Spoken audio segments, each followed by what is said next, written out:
This is Ahval Online, meeting point of accurate news and free comment on the current affairs of Turkey. Welcome to our podcast series.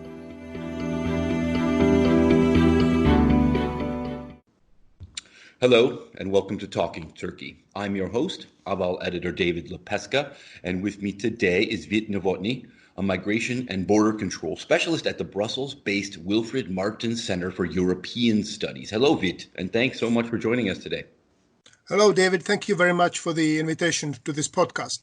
You are very welcome. We are speaking on Monday, June 15, 2 days after an inflatable dinghy carrying more than 30 Afghan and Iranian migrants, reportedly including a woman in labor, sat in the Aegean Sea between Turkey and Greece for some 15 hours or so, according to migrant advocacy groups, as Greek and Turkish vessels attempted to force the other side to take responsibility for the boat. In one video, a Greek Coast Guard ship seemed to be zipping past the migrant boat at high speeds in an effort to push it back into Turkish waters. In the end, the Greek Coast Guard rescued the boat and took in the, 36 migrants to Lesbos. But it could just as easily have gone the other way. Turkey's Coast Guard on Saturday said it had rescued more than 380 would-be migrants in the Aegean just in the past week, which is more than 50 people per day, which tells us we have again seen a significant increase in illegal crossings from Turkey to Greece in recent weeks, which is why a Greek minister just last Friday urged Turkish officials to better control migration flows over the summer when these flows usually increase.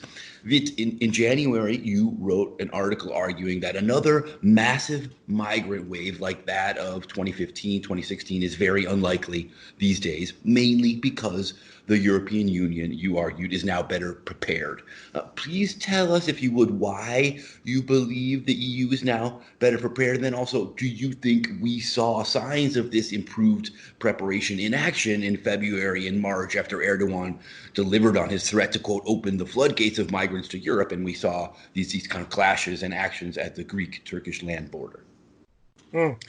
Yes, thank you, David.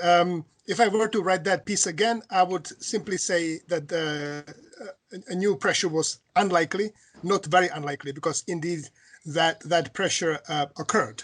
But why did I say, and I still would argue today, that the EU is better prepared?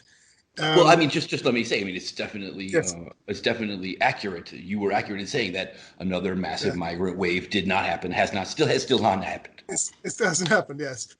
So the EU is better prepared for several reasons.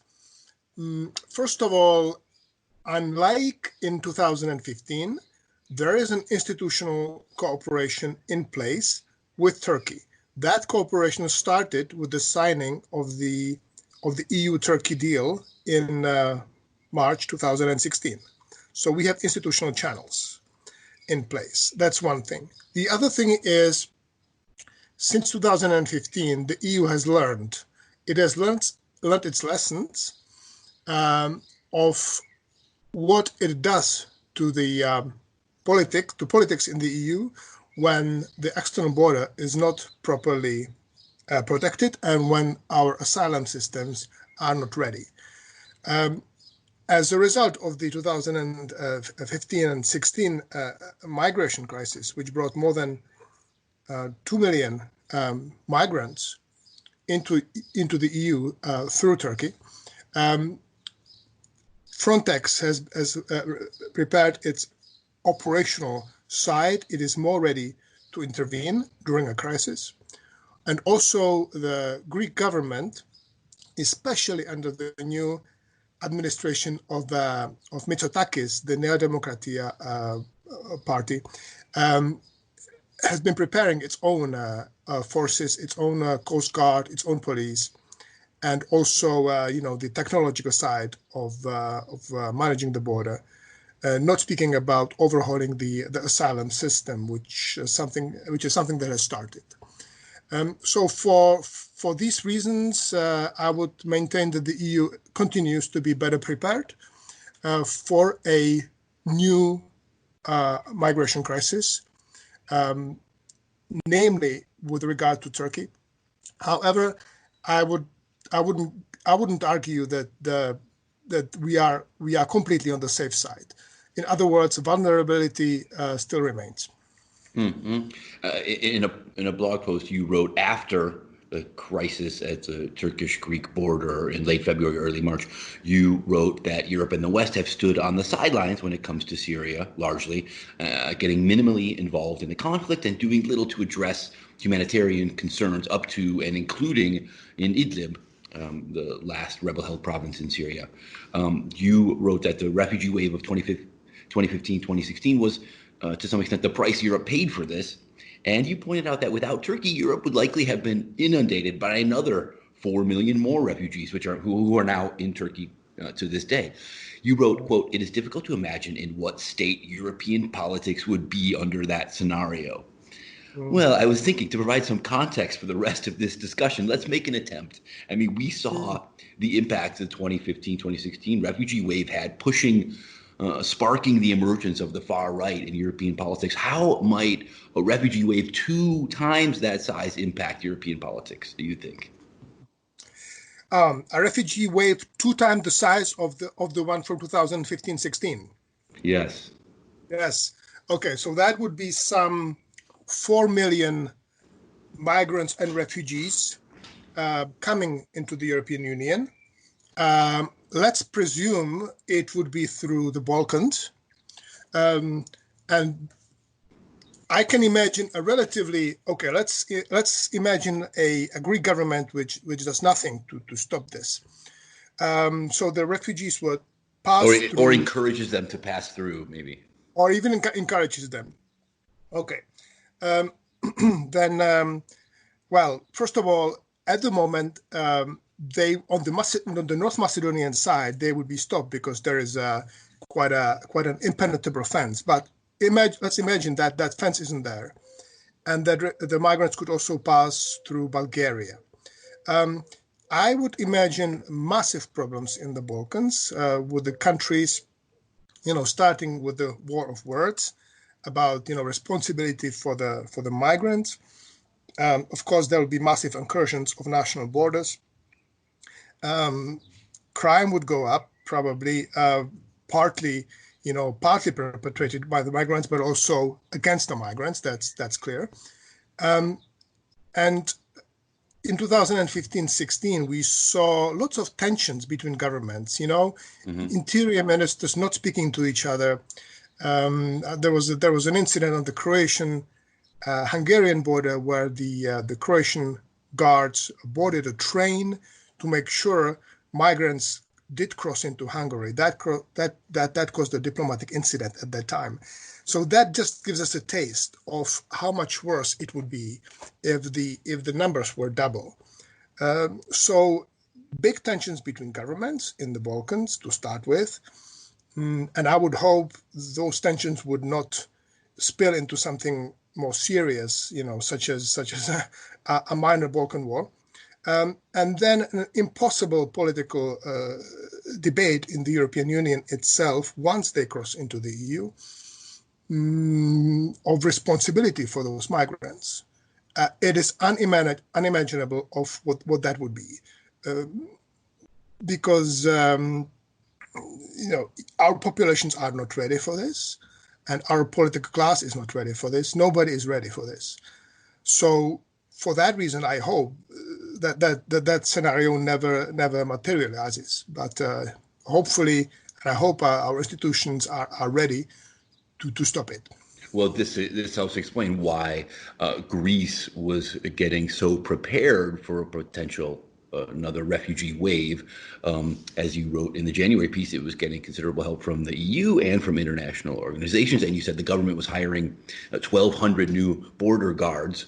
We'll get to Ankara's actions in a moment, but for now, I wonder what, as a European, you thought of Greece's response at the border in February and March with tear gas and water cannons and stun grenades and aggressiveness on the high seas, even shooting at migrant boats and attempting to push migrants back into Turkey. And then EU Commission President Ursula von der Leyen thanking Greece for all this, for acting as Europe's shield.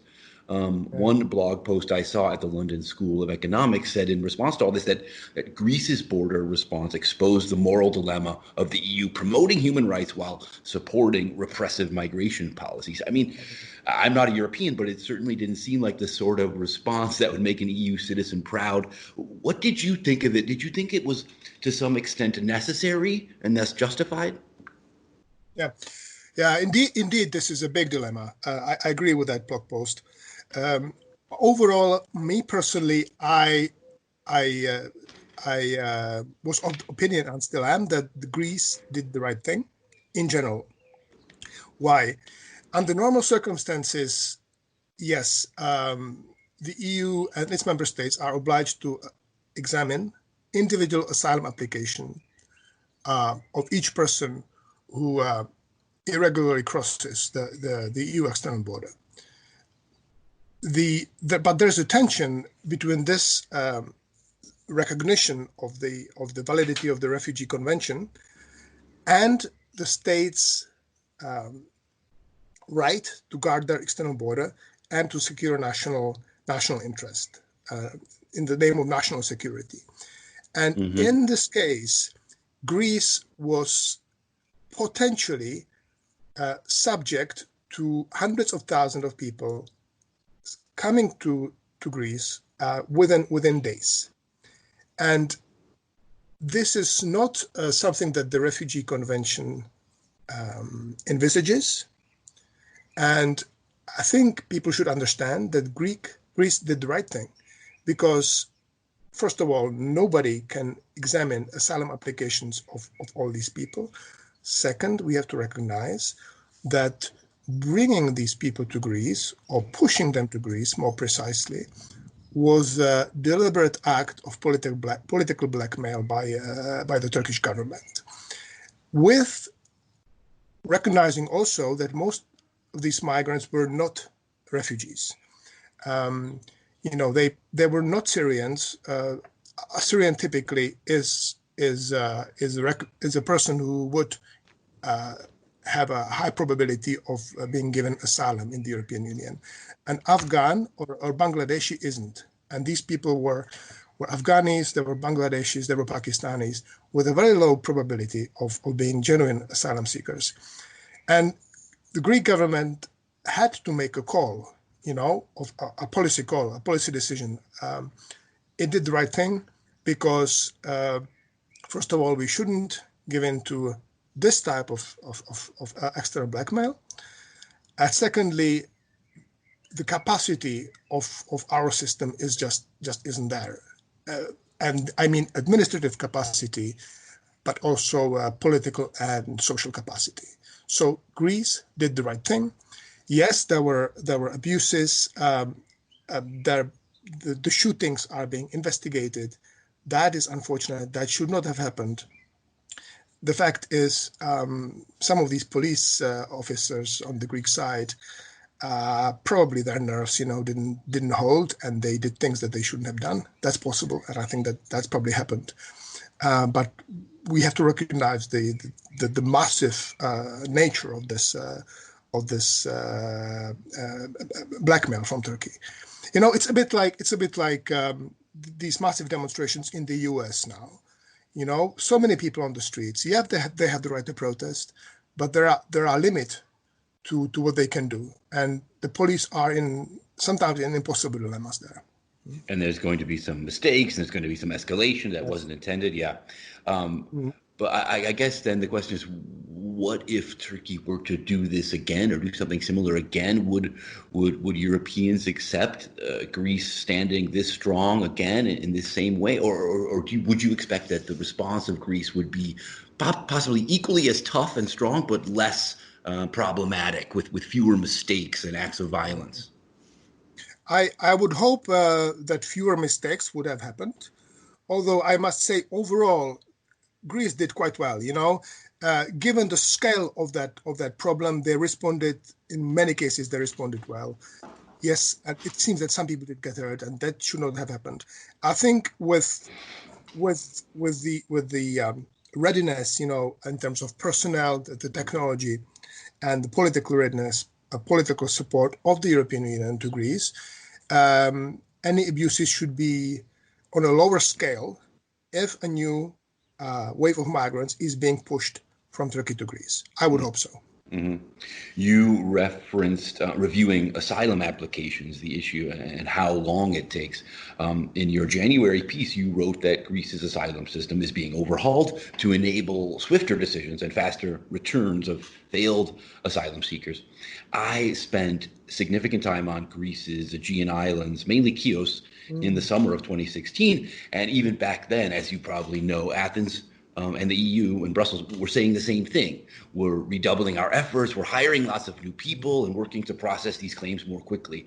But very little changed, and it seems like the situation only got worse with some 40,000 migrants in Aegean island camps as of late last year, and Doctors Without Borders reporting things like doctors treating children at Lesbos Moria camp who self-mutilate and attempt suicide. So is it your view that this is really happening now, that there is a significant overhaul to the asylum system? It seems like another summer of increased arrivals is starting, and Greece's Aegean camps still remain woefully overcrowded.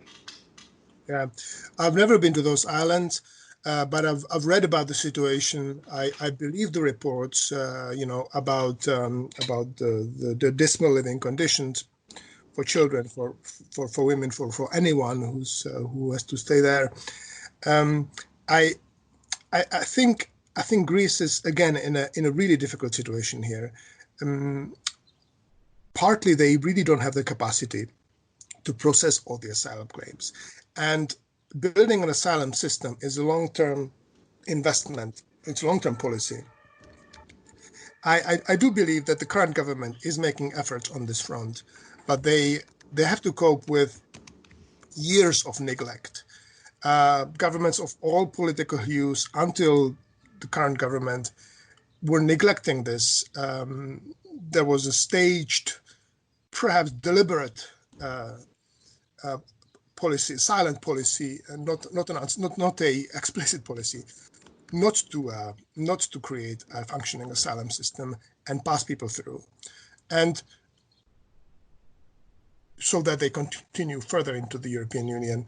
I do believe this is now under review. This is being changed. New centers are being built, but it's going to take time. The Greek government is moving people from the islands to the mainland, to refugee camps in the mainland. I do not fully understand the internal dynamics within Greece, but as an external observer, I can see that there are genuine efforts being made, and I hope the situation on the islands will improve gradually. Again, in that January piece, you wrote that Erdogan realizes that reneging on the migration deal would destroy any leverage he might have with the EU. But weeks later, as we've already discussed, he kind of lived up to his longtime threat to open the floodgates.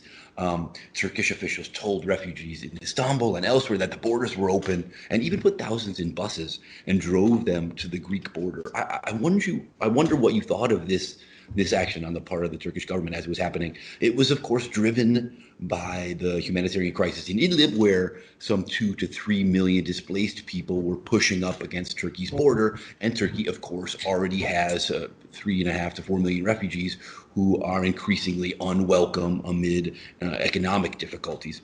Erdogan sought to pass some of that pressure in Idlib onto Europe, of course. But it was unique in that the government was saying to these people, look, the doors to your future are open, go and prosper, but yet sending the message, get out, you're not welcome here. There was something like Pied Piper-esque about it to me. Had you ever seen a government do something like this before? What did you think of it?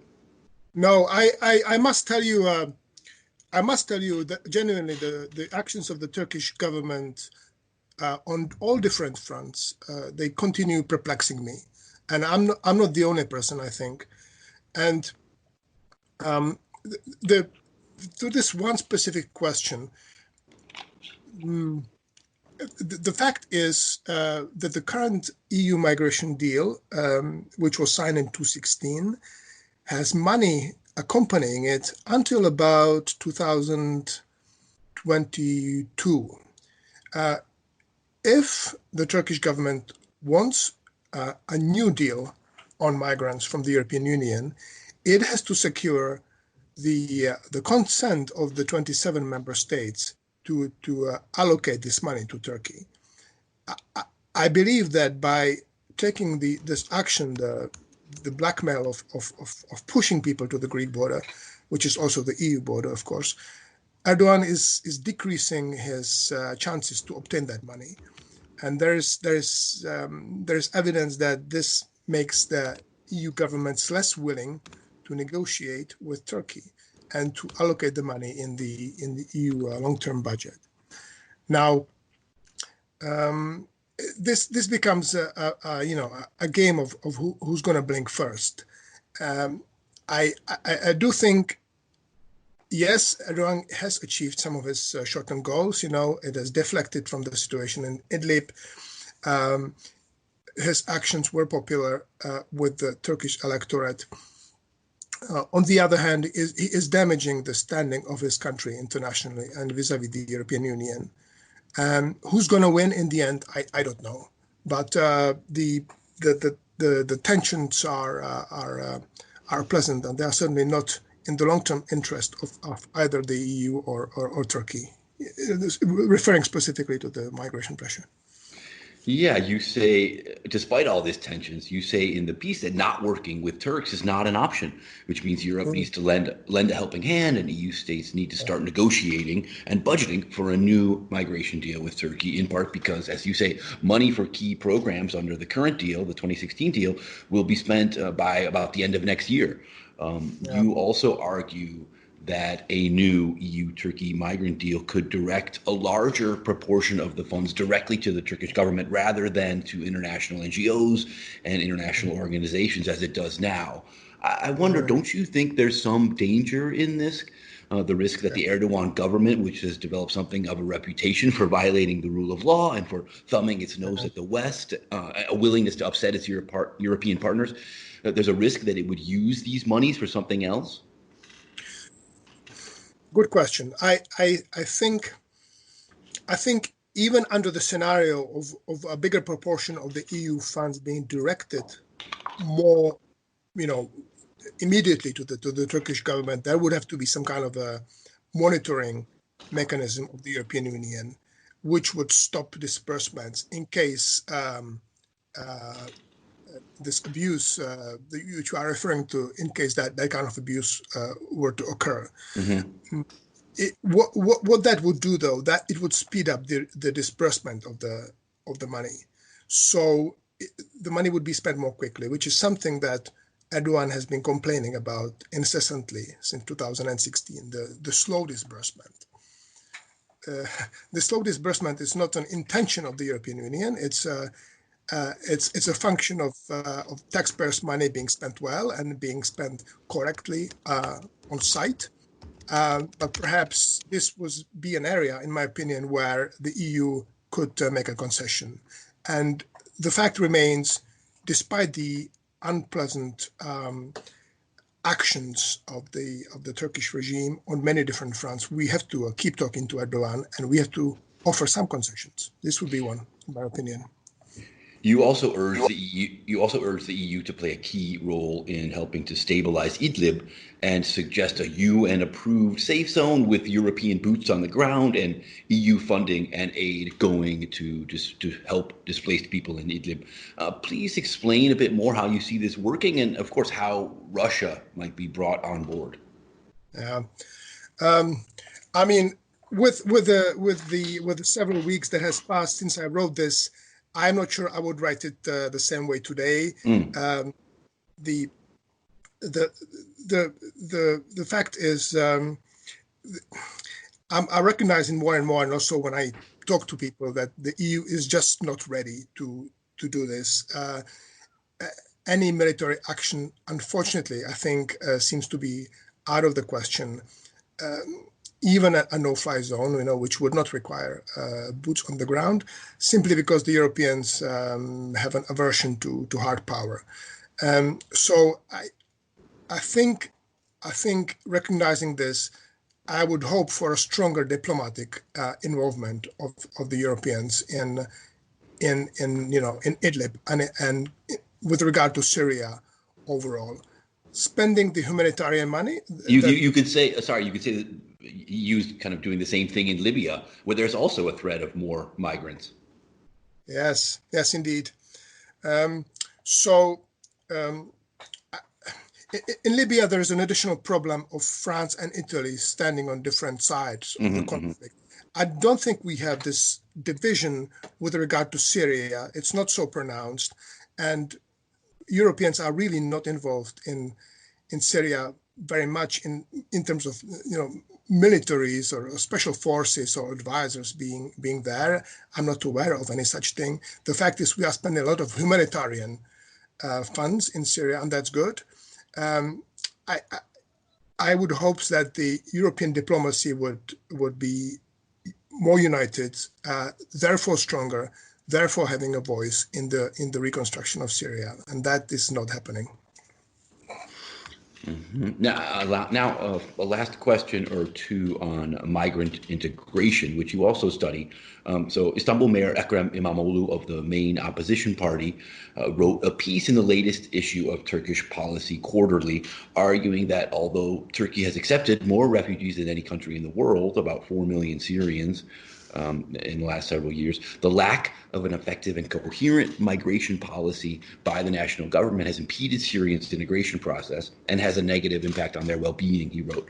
He said the main difficulties Syrians face are financial constraints, suboptimal housing, and the inability to secure satisfying jobs. And he added that local governments like that of Istanbul, had been forced to play a key role in social protection and in these integration efforts, even as municipalities like his faced an absence of authority, financial resources, and standardized services.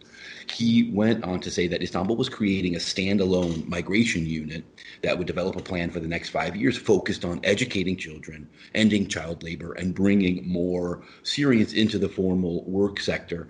I wonder, what's your view of all this? Do these sound like common problems in migration-heavy, migration-friendly states? And can local governments like Istanbul municipality play a key role in solving these issues?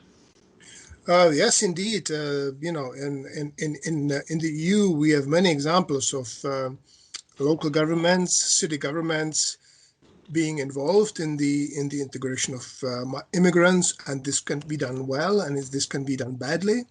We have good and bad examples, and I can imagine that in Turkey this is the case. Of course, Istanbul has a disproportionate number of Syrian refugees who move there often without being registered, which they are required to do, but they move there anyway for economic opportunity. So I think in Istanbul this is a big issue. I haven't read the article myself, but I sympathize with what the mayor is saying there, and he needs to address the problem. If he follows up his intentions with policy, that'll be good. Well, you mentioned some bad examples. Maybe you could tell us about one or two, like how local governments have erred in their efforts to help integrate migrants and how they have succeeded. For example, it's actually coming close to home here in Brussels. There is a quarter called Molenbeek. And this quarter, this part of the city, unfortunately for years, until 2016, allowed jihadism to grow by cutting deals with certain migrant organizations. Simply offer us your electoral support, vote for us, and we will allow you. We will let you in peace. You can organize in this part of the city. You can spread your Islamist propaganda. I will allow you to do that. And so I think this now has been recognized as a major mistake. Things are being done to address the problem, but certainly this is an example that shouldn't be followed elsewhere. Also, the suburbs of Paris are known for social deprivation, very incomplete and insufficient integration of migrants of Arab origin. Certainly, policy mistakes have been done on that front. That's interesting. Both of those situations, I think, have echoes in Turkey, and in Istanbul in particular. Yeah. But as long as these Syrians are unable to fully integrate in Turkey, the threat remains that they will begin to depart en masse at some point. Again, you argue in your pieces that another massive refugee wave is unlikely. I was wondering, what do you think about a smaller, steadier wave that waxes and wanes over a period of a year or 18 months or even 2 years and ends up bringing hundreds of thousands or maybe 1 million in total? Couldn't that also bring some instability to the EU, but more subtly to the point that nobody even hardly notices it?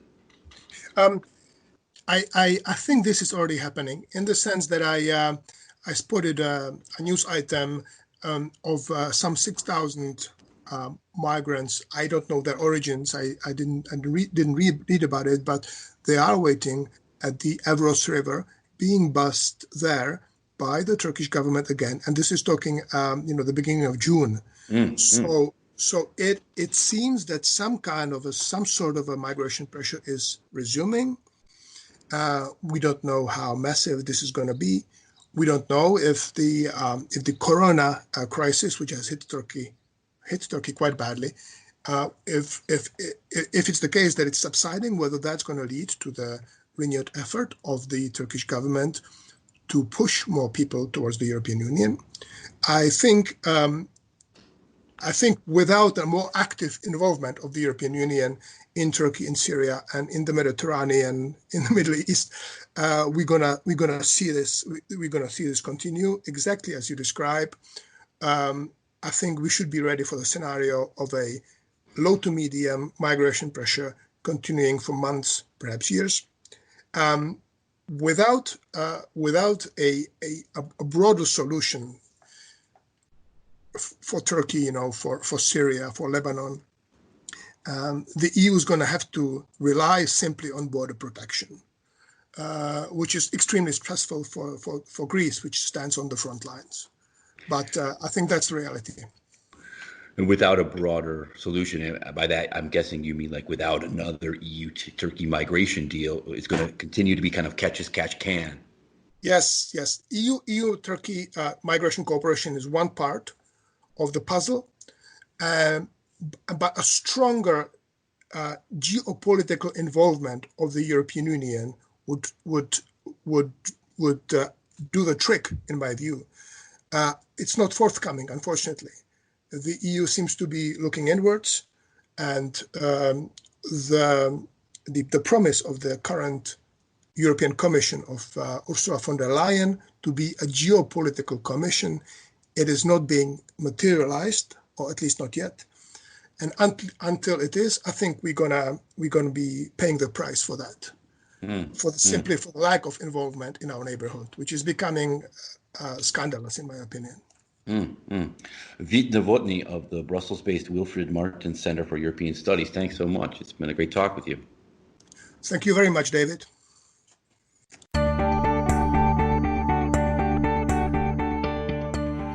You can follow Ahval News Online podcast series through Apple Podcasts, Spotify, YouTube, Google Podcasts, SoundCloud, and Spreaker. All you need to know about Turkey is here, for your ears, mind, and attention. Thank you for listening to our podcast.